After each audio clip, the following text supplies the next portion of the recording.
happened to the burn?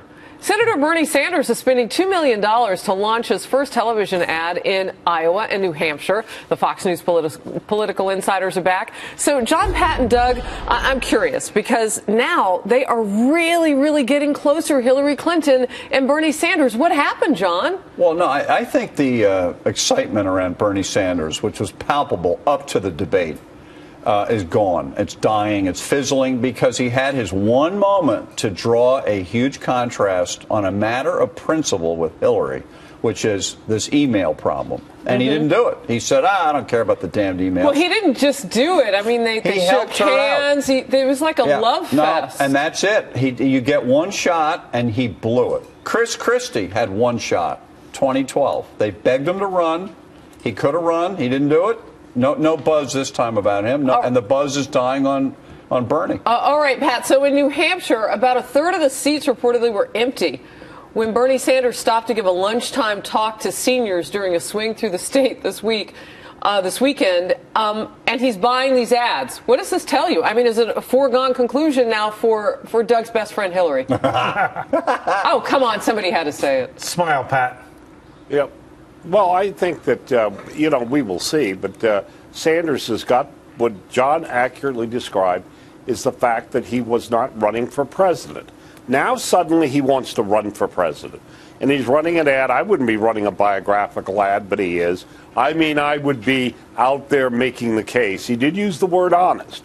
And he's going to creep to that issue, which is not as strong in the Democratic Party.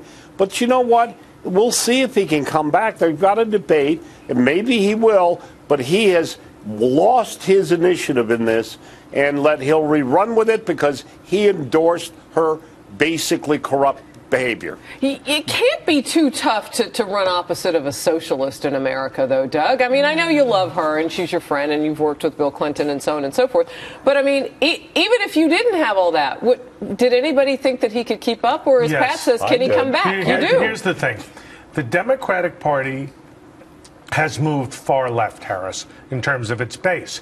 In Iowa and New Hampshire, there is a natural constituency for Bernie that he is now trying to appeal to. The problem is, post-debate, as John and Pat suggest, he has dropped, Hillary has surged, and if he doesn't win one of those two states, he's finished. Well, here's another thing that I was considering. Colleen Whitman says this. Do you guys actually think Joe Biden is out?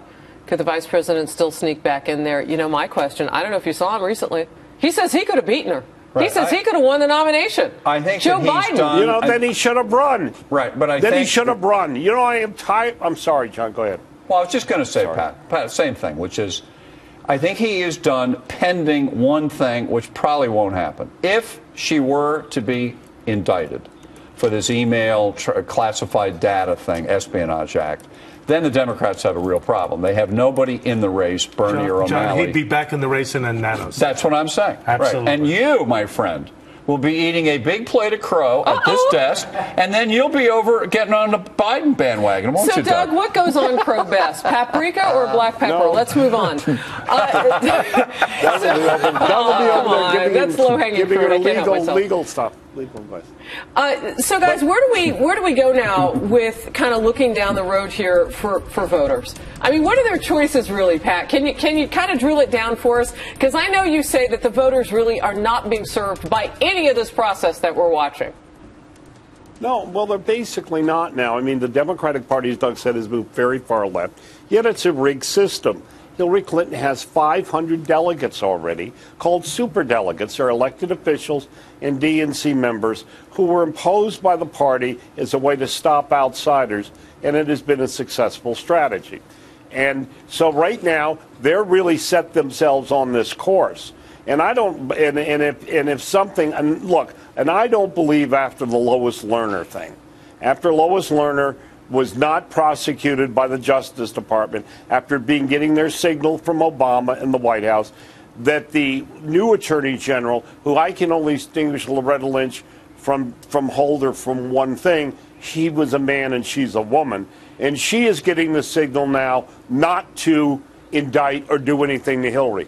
There is no justice in the country. The Republicans, on the other hand, we're all still waiting for a message that really, really resonates with a country in revolt.